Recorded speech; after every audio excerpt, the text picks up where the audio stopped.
में ऐसी बहुत सारी चीजें घटती हैं जिनका कोई भी एक्सप्लेनेशन नहीं होता। और जब ऐसी चीजें आंखों के सामने शुरू हो जाएं और अपने खुद के सर्वनाश की वजह बन जाएं, तो तब कोई भी अपनी बिलीव्स और आइडियोलॉजीज को क्वेश्चन करने लगेगा। ऐसी ही एक कहानी है डॉक्टर रोशन की। डॉक्टर रोशन एक गवर्नमेंट द्वारा अपॉइंटेड डॉक्टर थे और उनकी ड्यूटी उत्तर प्रदेश के एक छोटे से गांव गंगापुर में लगी थी। गंगापुर में पिछले कुछ दिनों से कई लोग एक बीमारी की वजह से पागल हो रहे थे। कुछ लोग तो कमजोरी की वजह से मर भी गए थे। डॉक्टर रोशन को इसी बीमारी के इलाज के लिए गंगापुर भेजा गया था। उस गांव में कदम रखते ही डॉक्टर रोशन ने सीधा उस बीमारी से जूझ रहे एक पेशेंट का चेकअप किया। रोशन ने देखा कि पेशेंट की बॉडी पर अजीब से निशान थे, जैसे किसी ने उसे जोरों से नोचा हो, और उसका शरीर नीला पड़ा हुआ था। साथ ही उसकी नसें इतनी फूली हुई थीं कि जैसे एकदम फटने वाली हो। उस बीमारी से जूझ रहे हर एक पेशेंट के साथ हूबहू ऐसा ही हो रहा था। रोशन को कुछ समझ नहीं आ रहा था, क्योंकि ऐसी बीमारी उसने पहली बार देखी थी। गंगापुर के मुखिया से जब रोशन मिला तो मुखिया ने उसे बताया कि लोगों को कोई बीमारी नहीं हुई है, बल्कि ये एक देवी का श्राप है जो उन्हें लग गया है। उन्होंने कहा कि ये सब कंस्ट्रक्शन वर्कर हैं, जिन्हें देवी के मंदिर की मरम्मत का काम मिला था। मरम्मत करते वक्त मंदिर बंद कर दिया गया था और किसी को भी मंदिर में जाने की अनुमति नहीं थी, यहां तक कि मंदिर के पुजारी को भी नहीं। और यहां की मान्यता है कि देवी को खुश रखने के लिए अपने खून का बलिदान देना होता है और उसे चढ़ाना होता है। और जब मंदिर बंद था तो किसी ने भी देवी को खून नहीं चढ़ाया। इसी वजह से देवी क्रोधित हो गई और अब उसके क्रोध का प्रकोप सब पर भारी पड़ रहा है।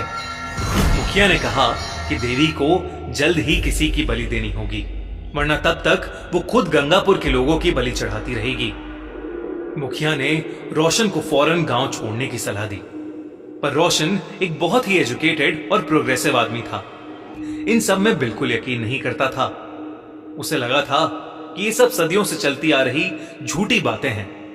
लेकिन जब रोशन को गंगापुर के इतिहास के बारे में और चीजें पता लगीं, तो उसके रोंगटे खड़े हो गए। एक रोज वो गंगापुर के मंदिर के पास से गुजर रहा था कि तभी उसे एक अजीब सी बूढ़ी औरत दिखी, जो एक पेड़ के नीचे बैठी रोशन को घूरे जा रही थी। रोशन जैसे ही उसके पास से गुजरा, वो उसके ठीक सामने आ गई। उसके चेहरे पर उसके बाल बिखरे हुए थे। ऐसा लग रहा था जैसे वो कई महीनों से नहा ही न हो। अचानक वो किसी पागल की तरह कुछ बड़बड़ाने लगी। रुक्मणी, मंदिर मत जाओ, वापस आ जाओ। रुक्मणी, रुक्मणी, मंदिर मत जाओ। और यही बड़बड़ाते हुए वो बूढ़ी औरत जमीन पर गिर गई और उसे दौरे पड़ने लगे। रोशन उस पागल बूढ़ी औरत की इस हरकत से घबरा उठा।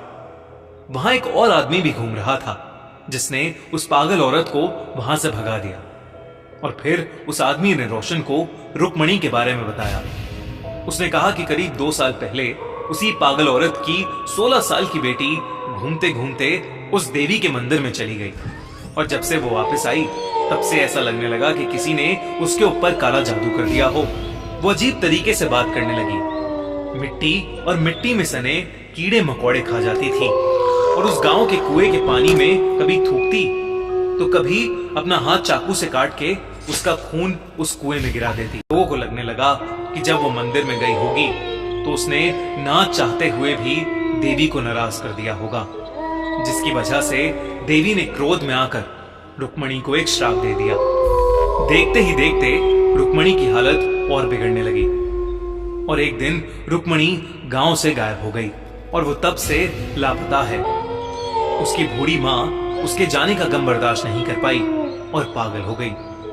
अब रहा चलता कोई भी इंसान उसे दिख जाए तो वो उसे रुक्मणी कहने लगती है और उसे दौरे पड़ने लगते हैं। रोशन का एक किस्सा सुनकर दिल बैठ गया, लेकिन फिर भी उसने उस आदमी से पूछा कि क्या वो सच में मानता है कि ये सब देवी के श्राप की वजह से हुआ है। उस आदमी ने कहा कि उसके मानने न मानने से सच्चाई नहीं बदलेगी।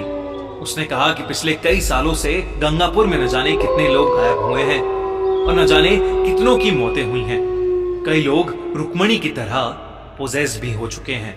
उस रात रोशन रुक्मणी के बारे में ही सोचे जा रहा था और बड़ी मुश्किल से उसे नींद आई थी। लेकिन आधी रात में अचानक से पानी की टप-टप की आवाज से रोशन की नींद खुल गई। उसने देखा कि ऊपर पंखे से कुछ नीचे टपक रहा है।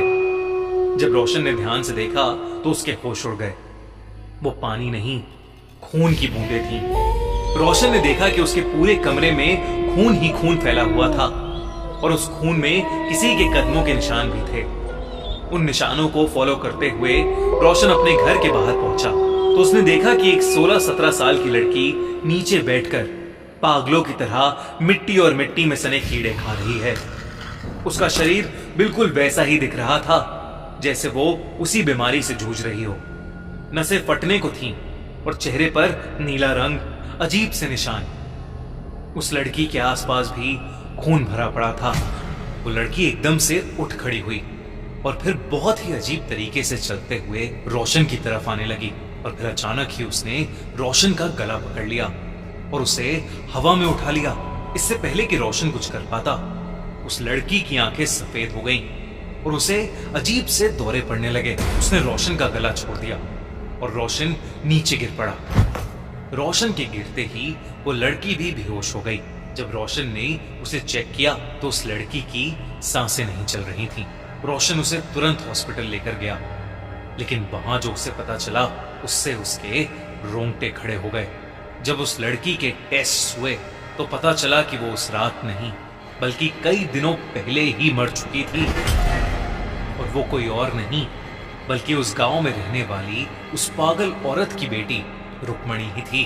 उस रात रोशन का दिल दहल गया था, लेकिन जब वो वापस अपने घर आया तो उसके घर के अंदर ना तो कोई पैरों के निशान थे और ना ही कमरे में खून की एक भी बूंद। रोशन को कुछ समझ नहीं आ रहा था कि उस रात उसके साथ क्या हो रहा है। रोशन बस सुबह का इंतजार करने लगा और अगले ही दिन रोशन गंगापुर हमेशा हमेशा के लिए छोड़कर चला गया। आज भी वो ये सोचता है कि रुक्मणी अगर पहले ही मर चुकी थी तो उस रात वो उसे कैसे दिखी और क्यों दिखी। क्या सच में रुक्मणी और उन कंस्ट्रक्शन वर्कर्स को देवी का श्राप लगा था? आपको क्या लगता है? हमें कमेंट्स में जरूर बताइए। बजरंगबली के भक्त हो तो वीडियो को लाइक, चैनल को सब्सक्राइब करना ना भूले।